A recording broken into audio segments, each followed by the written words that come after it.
CM ಸಿದ್ದರಾಮಯ್ಯನವರಿಗೆ ದೆಹಲಿಯಿಂದ ಬುಲಾವ್ ಬಂದಿರೋ ವಿಷಯ ನಿಮಗೆಲ್ಲರಿಗೂ ಗೊತ್ತೇ ಇದೆ.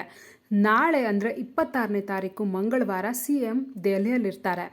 ಅವರನ್ನು ಹೈಕಮಾಂಡ್ ಕರೆದಿರೋದು ಸಚಿವ ಸಂಪುಟ ಪುನರ್ರಚನೆಗೆ ಅಥವಾ ಕುರ್ಚಿ ಕಿತ್ತಾಟದ ಕ್ಲೈಮ್ಯಾಕ್ಸ್ಗೆ. ಅಂದರೆ ಸಿಎಂ ಚೇಂಜ್ ಆಗ್ತಾರೆ, ಸಿಎಂನ ಕುರ್ಚಿಯಿಂದ ಕೆಳಗಿಳಿಸ್ತಾರೆ ಅಂತ ಎಲ್ಲರೂ ಇದೆರಡೇ ವಿಷಯದ ಬಗ್ಗೆ ಚರ್ಚೆ ಮಾಡ್ತಾ ಇದ್ದಾರೆ.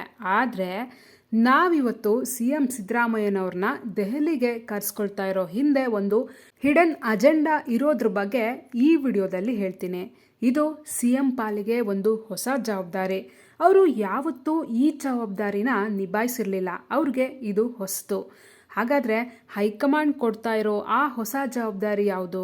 ಅದಕ್ಕೆ ಸಿಎಂ ಸಿದ್ದರಾಮಯ್ಯನವರು ಒಪ್ಕೊಳ್ತಾರಾ? ಇದೆಲ್ಲ ವಿಷಯನ ಈ ವಿಡಿಯೋದಲ್ಲಿ ಎಳೆ ಎಳೆಯಾಗಿ ಹೇಳ್ತಾ ಹೋಗ್ತೀನಿ. ಸ್ಕಿಪ್ ಮಾಡದೆ ಕೊನೆವರೆಗೂ ನೋಡಿ. ಕರ್ನಾಟಕದಲ್ಲಿ ಯಾವಾಗ ಕಾಂಗ್ರೆಸ್ ಸರ್ಕಾರ ಅಧಿಕಾರ ಸ್ವೀಕಾರ ಮಾಡ್ತೋ ಅವತ್ತಿಂದ ಕೇಳ್ತಾ ಇರೋ ಒಂದೇ ಒಂದು ಮಾತು ಏನಪ್ಪ ಅಂದರೆ, ಸಿದ್ದರಾಮಯ್ಯನವರು 2.5 ವರ್ಷಗಳ ಕಾಲ ಸಿ ಎಂ ಆಗಿರ್ತಾರೆ, ಅವ್ರದ್ದು ಮುಗಿದ ಮೇಲೆ ಡಿ ಕೆ ಶಿವಕುಮಾರ್ ಅವರು ಸಿ ಎಂ ಆಗ್ತಾರೆ ಅನ್ನೋ ಒಂದು ಮಾತು ಎಲ್ಲರ ಬಾಯಲ್ಲೂ ಕೇಳಿಬರ್ತಾ ಇದೆ. ಇದು ಯಾವಾಗ ಸರ್ಕಾರ ಅಧಿಕಾರಕ್ಕೆ ಬಂತು ಅವತ್ತೇ ಡಿಸೈಡ್ ಆಗಿತ್ತು. ಹೈಕಮಾಂಡ್ ಲೆವೆಲಲ್ಲೇ ಇವರಿಬ್ಬರಿಗೂ ಹೈಕಮಾಂಡ್ ಮಾತು ಕೊಟ್ಟಿದ್ರು, ನೀವು 2.5 ವರ್ಷ ಸಿ ಎಂ ಆಗಿರ್ತೀರ, ಅದಾದಮೇಲೆ ಇವರು ಸಿ ಎಂ ಆಗ್ತಾರೆ ಅನ್ನೋ ಮಾತು ಹೈಕಮಾಂಡ್ ಮೂಲಕವೇ ಬಂದಿತ್ತು ಅಂತ ಕೆಲವ್ರು ಹೇಳ್ತಾರೆ. ಇಲ್ಲ, ಅಧಿಕಾರ ಹಂಚಿಕೆಯ ಮಾತು ಎಲ್ಲೂ ಕೂಡ ಡಿಸ್ಕಸ್ ಆಗಿರಲಿಲ್ಲ ಅಂತ ಕೆಲವ್ರು ಹೇಳ್ತಾರೆ. ಈಗ ಈ ಇಬ್ಬರ ನಾಯಕರ ನಡುವಿನ ಅಧಿಕಾರ ಹಂಚಿಕೆಯ ಫಾರ್ಮುಲಾ ಈಗ ಮತ್ತೆ ಮುನ್ನೆಲೆಗೆ ಬರ್ತಾ ಇದೆ. ಅವತ್ತಿಂದ ಅದು ಡಿಸ್ಕಸ್ ಆಗ್ತಾನೆ ಇತ್ತು. ಯಾವಾಗ 2.5 ವರ್ಷ ಆಯಿತೋ ಆವಾಗ ಇನ್ನೂ ಜಾಸ್ತಿ ಆಯಿತು. ಸಿ ಎಂ ಸಿದ್ದರಾಮಯ್ಯನವರು ಕುರ್ಚಿ ಬಿಟ್ಕೊಡ್ಬೇಕು ಅಂತ ಹೇಳಿ ಡಿ ಕೆ ಶಿವಕುಮಾರ್ ಪರವಾಗಿರೋರು ಡಿ ಕೆ ಪರವಾಗಿ ಬ್ಯಾಟಿಂಗ್ ಮಾಡ್ತಾಯಿದ್ರೆ, ಸಿದ್ದರಾಮಯ್ಯನ ಪರವಾಗಿರೋರು ಕುರ್ಚಿ ಬಿಟ್ಕೊಡ್ಬೇಕು ಅಂತ ಹೈಕಮಾಂಡಿಂದ ಯಾವುದೇ ಸಂದೇಶ ಬಂದಿಲ್ಲ. 5 ವರ್ಷಗಳ ಕಾಲ ಸಿ ಎಂ ಸಿದ್ದರಾಮಯ್ಯನವರೇ ಕುರ್ಚಿಯಲ್ಲಿ ಇರ್ತಾರೆ ಅಂತ ಸಿ ಎಂ ಸಿದ್ದರಾಮಯ್ಯನವ್ರ ಪರವಾಗಿರೋರು ಬ್ಯಾಟಿಂಗ್ ಮಾಡ್ತಾಯಿದ್ರು. ನಾಯಕರ ಪರವಾಗಿರೋರು ಬ್ಯಾಟಿಂಗ್ ಬೀಸ್ತಾ ಇದ್ರೆ ಹೊರತು ಹೈಕಮಾಂಡ್ ಲೆವೆಲಲ್ಲಿ ಈ 2.5 ವರ್ಷಗಳ ಒಪ್ಪಂದದ ಮಾತುಗಳು 3 ವರ್ಷ ಕಳೀತಾ ಬಂದ್ರೂ ಕಾರ್ಯರೂಪಕ್ಕೆ ಬಂದಿರಲಿಲ್ಲ. ಹಾಗಾದರೆ ಹೈಕಮಾಂಡ್ ಪ್ಲ್ಯಾನ್ ಏನಾಗಿತ್ತು ಅಂತ ನೋಡೋದಾದರೆ, ಮಲ್ಲಿಕಾರ್ಜುನ ಖರ್ಗೆ ಮತ್ತು ರಾಹುಲ್ ಗಾಂಧಿ ಅವರು ಕರ್ನಾಟಕದಲ್ಲಿ ಒಗ್ಗಟ್ಟನ್ನು ಕಾಪಾಡಲು ಬಯಸ್ತಾ ಇದ್ರು. ಆದರೆ ಡಿ ಕೆ ಶಿ ಬೆಂಬಲಿಗರ ಒತ್ತಡ ಹೆಚ್ಚುತ್ತಾ ಇದ್ದಿದ್ದರಿಂದ ಅವರು ಇದನ್ನು ಮುಂದೂಡ್ತಾನೆ ಬಂದರು. ಆದರೆ ಸಿ ಎಂ ಸಿದ್ದರಾಮಯ್ಯನವರ ಕಡೆಯವರು ಅಹಿಂದ ಕಾರ್ಡ್ನ ಪ್ಲೇ ಮಾಡ್ತಾಯಿದ್ರು. ಯಾವಾಗ ಚಾನ್ಸ್ ಸಿಕ್ತೋ ಆವಾಗೆಲ್ಲ ಅಹಿಂದ ಬಲವನ್ನು ಪ್ರದರ್ಶನ ಮಾಡ್ತಾಯಿದ್ರು.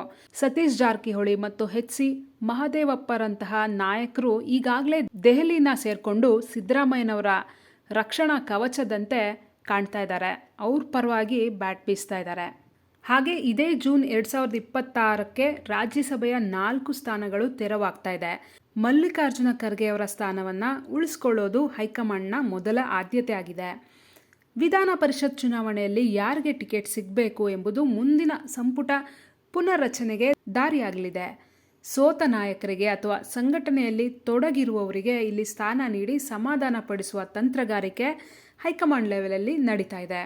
ಈ ಚುನಾವಣೆಗಳಲ್ಲಿ ಯಾರಿಗೆ ಪ್ರಾಶಸ್ತ್ಯ ಸಿಗುತ್ತೋ ಅವರದ್ದೇ ರಾಜ್ಯ ರಾಜಕಾರಣದಲ್ಲಿ ಮೇಲುಗೈ ಎಂಬುದು ಈಗ ಮೇಲ್ನೋಟಕ್ಕೆ ಸ್ಪಷ್ಟವಾಗ್ತಾ ಇದೆ. ಸಿ ಎಂ ಸಿದ್ದರಾಮಯ್ಯನವರಿಗೆ ಸಂಪುಟ ಪುನರ್ರಚನೆ ಆಗಬೇಕು, ಆದರೆ ಡಿ ಕೆ ಶಿವಕುಮಾರ್ ಅವ್ರಿಗೆ ಅದು ಬೇಕಾಗಿಲ್ಲ. ಆದರೆ ಸಿ ಎಂ ಕುರ್ಚಿನೇ ಚೇಂಜ್ ಆಗಬೇಕು, ಸಿದ್ದರಾಮಯ್ಯನವರು ಕೆಳಗಿಳಿದು ತಮಗೆ ಕುರ್ಚಿನ ಬಿಟ್ಕೊಡ್ಬೇಕು ಅನ್ನೋದು ಡಿ ಕೆ ಶಿವಕುಮಾರ್ ಅವ್ರ ವಾದ.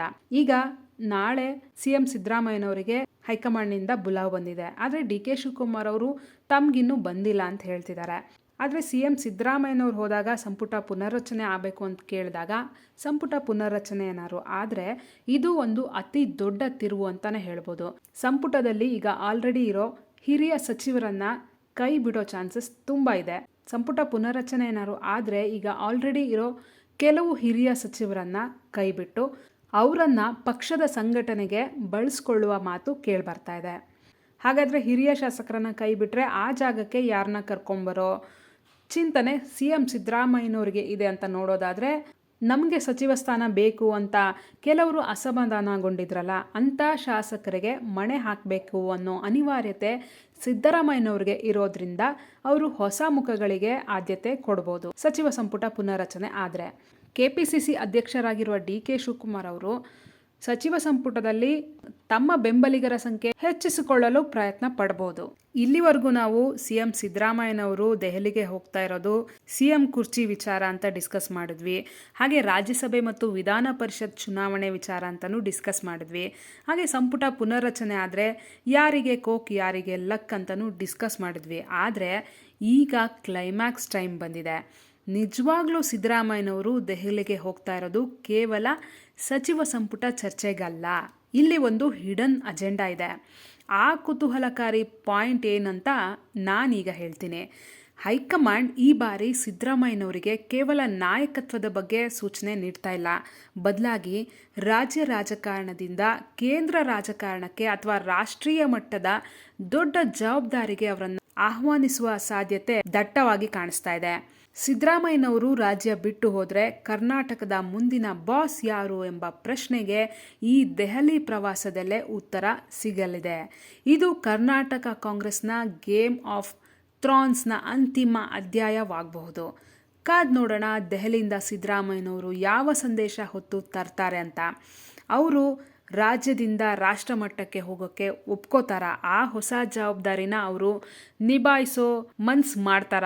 ಇಲ್ಲ ನಾನು ಎಲ್ಲೂ ಹೋಗಲ್ಲ, ಕರ್ನಾಟಕದಲ್ಲಿ ಇರ್ತೀನಿ, ಹಾಗೆ ಸಂಪುಟ ಪುನರ್ರಚನೆನೂ ಆಗಬೇಕು, ನಾನೇ CM ಆಗಬೇಕು ಅಂತ ಪಟ್ಟು ಹಿಡಿದು ಕೂರ್ತಾರ? CM ಚೇಂಜ್ ಆಗಲಿ, ನಾನು ಹೇಳಿದಂಥ ನಾಯಕರೇ CM ಆಗಲಿ ಅಂತ ತಮ್ಮ CM ಕುರ್ಚಿನ ಅವ್ರಿಗೆ ಬಿಟ್ಕೊಡ್ತಾರ? ಅಥವಾ DK ಶಿವಕುಮಾರ್ ಕೂಡ CM ಆಗಲಿ ಅಂತ DK ಶಿವಕುಮಾರ್ ಮೇಲೆ ಸಾಫ್ಟ್ ಕಾರ್ನರ್ ತೋರಿಸ್ತಾರ? ಏನಾಗ್ಬೋದು? ನಿಮ್ಮ ಅನಿಸಿಕೆ ಅಭಿಪ್ರಾಯಗಳನ್ನು ಕಮೆಂಟ್ ಮೂಲಕ ತಿಳಿಸಿ. ಹಾಗೆ ನೀವಿನ್ನೂ ವಾರ್ತೆ ಚಾನೆಲ್ನ ಸಬ್ಸ್ಕ್ರೈಬ್ ಮಾಡಿಲ್ಲ ಅಂದರೆ ಈ ಕೂಡಲೇ ಸಬ್ಸ್ಕ್ರೈಬ್ ಮಾಡಿ. ಧನ್ಯವಾದ.